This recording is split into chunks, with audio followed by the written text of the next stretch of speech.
Magie d'Amphore, chapitre 1. Mais qu'est-ce que je fais là? Telle est la question. Pas la question existentielle qui interroge sur le sens de la vie sur Terre, non.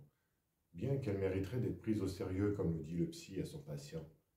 Pas plus celle qui questionne sur le choix à faire ou la décision à prendre, non. Bien qu'elle mériterait aussi d'être posée dans de telles circonstances. C'est la question qui survient quand on se retrouve au beau milieu d'un groupe entre collègues, en famille ou entre amis. Je dis ça, mais je m'avance peut-être, je ne connais pas les pourcentages. Je ne sais même pas s'il existe des statistiques sur le sujet. D'ailleurs, le moment est mal choisi pour y penser, pour répondre à la question aussi. Il faut que je réagisse, que je retrouve une contenance, une connerie à lui dire, un truc à faire. Elle est là, devant moi. Non, pas devant, sur le côté, comme pour m'éviter. C'est là le problème. Je n'aime pas ça. Elle me fait penser à cet instit avec qui je surveillais la cour de récré. C'était pendant mon premier stage. Encore une idée de ma mère, ce stage. Les premiers jours, je ne comprenais pas pourquoi l'instit se plaçait à côté de moi et me parlait de profil, sans jamais me regarder. J'avais beau tenter quelques pas chassés pour lui faire face, rien n'y faisait. Elle se tournait immanquablement. Le plus surprenant, c'est qu'il disait sur un ton agacé à ses élèves de lui adresser la parole en la regardant dans les yeux, parce que ce n'était pas poli, et tout un tas d'autres arguments dont je ne me souviens plus, mais avec lesquels j'étais d'accord.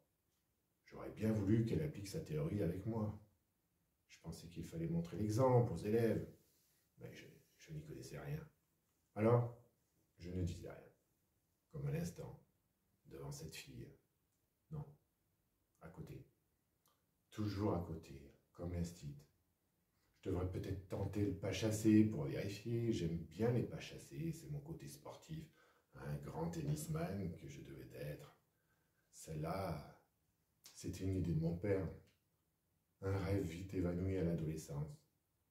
Attention, mesdames et messieurs, voici Romain, l'éternel espoir du tennis français, qui va maintenant exécuter un formidable pas chassé devant les yeux ébahis de la fille d'à côté et des étudiants de l'amphi archéo plein à craquer. Ouais, c'est du délire.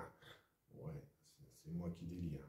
La moitié de l'amphi s'est déjà vidée, et l'autre n'en a rien à faire de mes exploits sportifs. Celle qui attend le geste de moi, c'est la fille d'à côté. Ce n'est sûrement pas avec mes pas chassés que je vais décoincer la situation. Et puis, il faut que j'arrête de faire tourner mon stylo comme ça, entre les doigts. Tout le monde le fait à la fac, ça m'énerve cette mode. Et là, je m'énerve. Peut-être que c'est pareil pour la fille d'à côté. Et comment elle s'appelle déjà? Je n'ai pas fait attention. J'étais tellement soulagé de ne pas être tombé sur ce con de Janson qu'à l'appel de mon nom, je n'ai pas entendu celui de la fille d'à côté. Pas plus son prénom d'ailleurs. Il était pourtant marqué sur la fiche d'émargement à côté du mien, puisque c'est par ordre alphabétique. Mais c'est quoi d'abord ce système de former des couples et de nous faire émarger ensuite? On se croirait un samedi à la mairie pour enregistrer les mariés sur le registre. J'ai encore dû tirer le gros lot avec la chance que j'ai. Quoique, la fille d'à côté n'est pas moche. Du moins, de profil. De toute façon, c'est toujours mieux que ce con de Janson. Mais qu'est-ce que je fous dans cette galère? Un truc de ce genre, version Molière.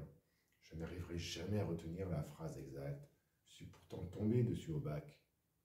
Au rattrapage, bien sûr. Encore un grand moment de solitude devant l'examinatrice. J'avais plus à dire sur la galère que sur Molière. J'adore les bateaux. Elle s'en est rendue compte. Je rêve où la fille d'à côté se tourne vers moi. Je pivote vers elle en lui souriant. Non, fausse alerte. Elle fouille dans son sac en bandoulière, sur son épaule gauche, celle de mon côté. Pas un coup d'œil vers moi. Elle sort son téléphone. Je reprends mon numéro de magicien avec mon stylo entre les doigts. Putain de portable. J'aurais dû y penser. J'ai l'air de quoi maintenant avec mon sourire à la con? On dirait Janson.